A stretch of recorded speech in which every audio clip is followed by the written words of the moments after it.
วันนี้ก็รอน open box tour และ review นะตัวกันในตัวที่power conditioner ProX-PC10USB อันนี้ให้ก็รอนตีหลังซกงะให้ฮีนี่ก็รอน review ตัวตักจูอินโมทียมังไอ้ยัน output โซมันนี่ individual in on off switch ออกมา independent switch ปกันเตียงจูให้ฮีมันพร้อมเตอันนี้จนให้นุ่งลำเห็นเอ็นเละตายละให้ switch อมด่านจูนี่ไม่ตาจนนุ่งลำเห็นเอ็นเละตายละหัวเทียงให้เตียงฮีอันเจียกเวดัวไม่นี่ให้กัน open ชิ้นนั้นช่วงเองตั้งแต่อมตีค่ะกันอันชิ้นโดนนี่อีหันอันหัวชิ้นนั้นนี่ก็เลยชั้นต่อยเตะค่ะกันสวยฟีโดนนี่จุดมิโซpower conditioner มั้งให้ตาจนใช้ power center แต่ปนติดตาให้ ProX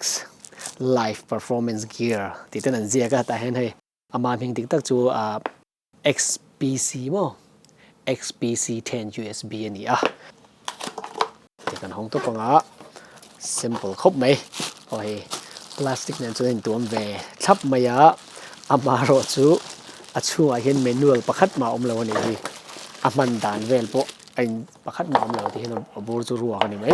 จนให้พลาสติกกันห้องชิ้นนี่เอาเลยข้านี่ให้power conditioner จูนี่ให้ตัวน่ะoutput เขาให้ชินตาอีละoutput เขาให้ North America จนถึงให้มี output ที่กันฟัง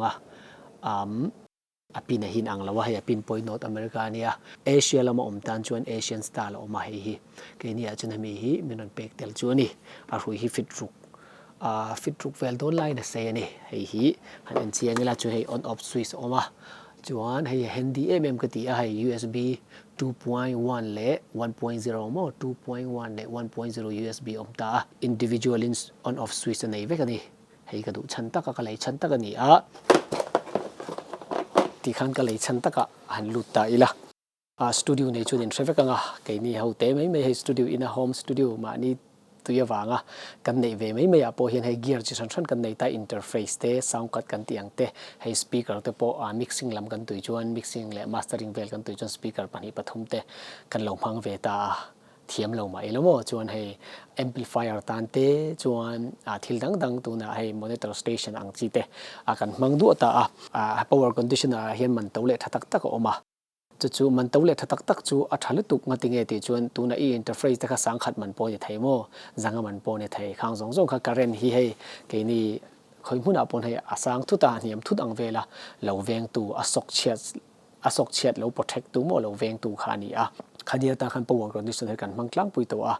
มาเราจู่อิทิลเลยค่ะมันปลอมวิวนี่จนอภัยจวงเราทิลมันโต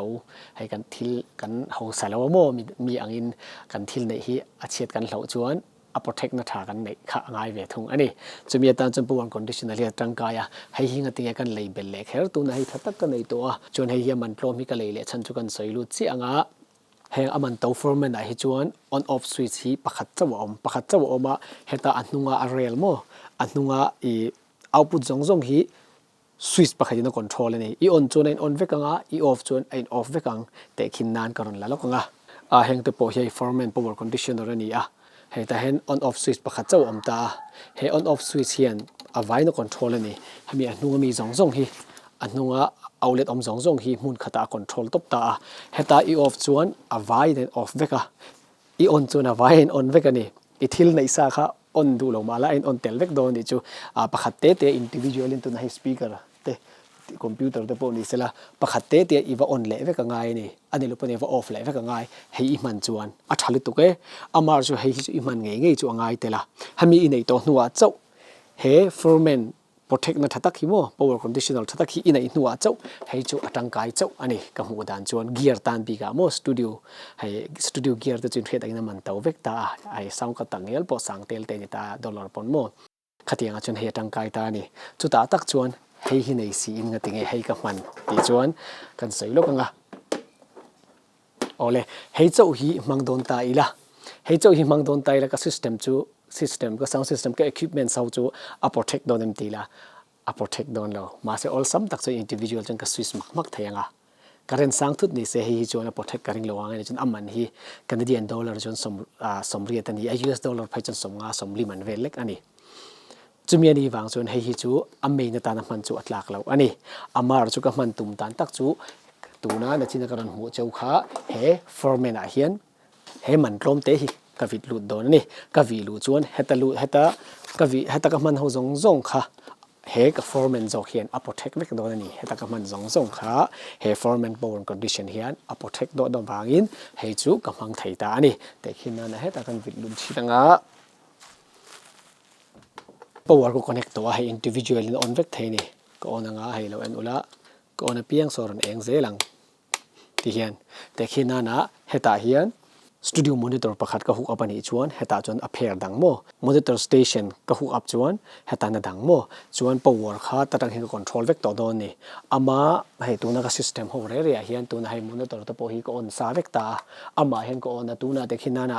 heng power condition ka don nei lo chuan current kan on piang kan vakala hnuwa hen he ta button hi wa on chopangai thina ni khatiang button zong ka on ngai lo torin ta hian direct in ka lu tir vekanga he tatang hin ka du kha ka on mei don ni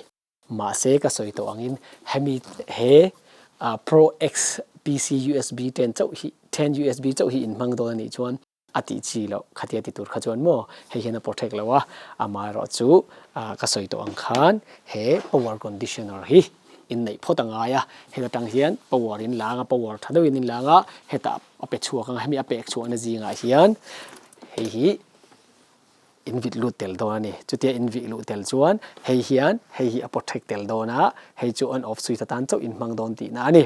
ole kha he ProX-PC10USB ka lei chan tak chu ani amar chu ka soi to angin ama chau hian rin tlak lo ani